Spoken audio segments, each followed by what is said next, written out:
Hello everyone, welcome to spiritual nutri foods.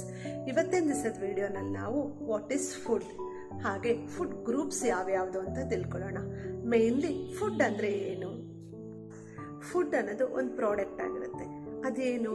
ಅದು ನಾವು ತಿಂದಾಗ ನಮ್ಮ ಓವರ್ ಆಲ್ ಬಾಡಿ ಫಂಕ್ಷನ್ಸ್ ಮಾಡೋದಕ್ಕೋಸ್ಕರ ಹೆಲ್ಪ್ ಮಾಡುತ್ತೆ, ಹಾಗೆ ಎನರ್ಜಿ ಕೊಡಬೇಕು. ಅದು ಒಳ್ಳೆ ಫುಡ್ ಆಗಿರುತ್ತೆ. ಆ ಎನರ್ಜಿ ಕೊಡೋಂಥ ಫುಡ್ಡಲ್ಲಿ ಏನೇನಿದೆ, ಏನೇನು ಇರಬೇಕು ಅಂತ ನಾವು ತಿಳ್ಕೊಳ್ಳೋಣ. ಫುಡ್ ಗ್ರೂಪ್ಸ್ನಲ್ಲಿ 5 ಟೈಪ್ಸ್ ಇದೆ.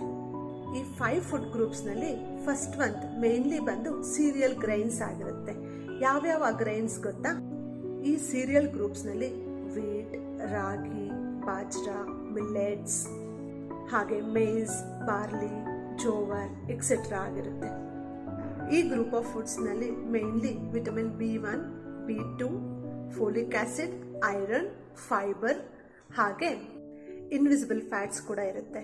ಇದರಿಂದ ಇನ್ಸ್ಟೆಂಟ್ ಆಗಿ ಬಾಡಿಗೆ ಎನರ್ಜಿ ಸಿಗುತ್ತೆ. ಸೆಕೆಂಡ್ ಗ್ರೂಪ್ ಬಂದು ಪಲ್ಸಸ್ ಅಂಡ್ ಲೆಗ್ಯೂಮ್ಸ್. ಈ ಗ್ರೂಪ್ನಲ್ಲಿ ಎಲ್ಲಾ ತರದ ಬೇಳೆಗಳು, ಕಾಳುಗಳು ಬರುತ್ತೆ.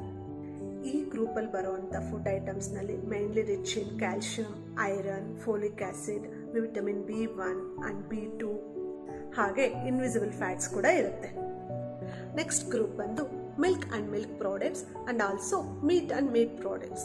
ಈ ಗ್ರೂಪ್ ಆಫ್ ಪ್ರಾಡಕ್ಟ್ಸ್ ನಲ್ಲಿ rich in calcium, fat, protein and also vitamin B2 ಇರುತ್ತೆ. ನೆಕ್ಸ್ಟ್ ಗ್ರೂಪ್ ಬಂದು ಫ್ರೂಟ್ಸ್ ಅಂಡ್ ವೆಜಿಟೇಬಲ್ಸ್ ಬರುತ್ತೆ. Mainly fruits and vegetables are rich in carotenoids, vitamin C, folic acid, iron, calcium ಹಾಗೂ fibre rich ಇರುತ್ತೆ ಈ group of foods ನಲ್ಲಿ. Next group ಬಂದು fats and sugar. Fats includes ghee, butter, coconut oil, mustard oil, groundnut oil etcetera. Sugar includes jaggery and also white sugar. ಈ fats group ನಲ್ಲಿ some of the groups essential fats ಕೂಡ ಆಗಿರುತ್ತೆ. ಈವರೆಗೂ ನಾವು food and food groups ಬಗ್ಗೆ ತಿಳ್ಕೊಂಡ್ವಿ. ನಮ್ಮ next ವಿಡಿಯೋನಲ್ಲಿ ಯಾವ್ಯಾವ ಫುಡ್ ಗ್ರೂಪ್ಸು ಯಾವ್ಯಾವ ಪರ್ಸೆಂಟೇಜ್ ನಲ್ಲಿ ನಮ್ಮ ಮೀಲ್ ಪ್ಲೇಟ್ ಮೇಲೆ ತಗೋಬೇಕು ಅಂತ ತಿಳ್ಕೊಳ್ಳೋಣ. Thank you. Please do like, share and subscribe to a spiritual nutri foods.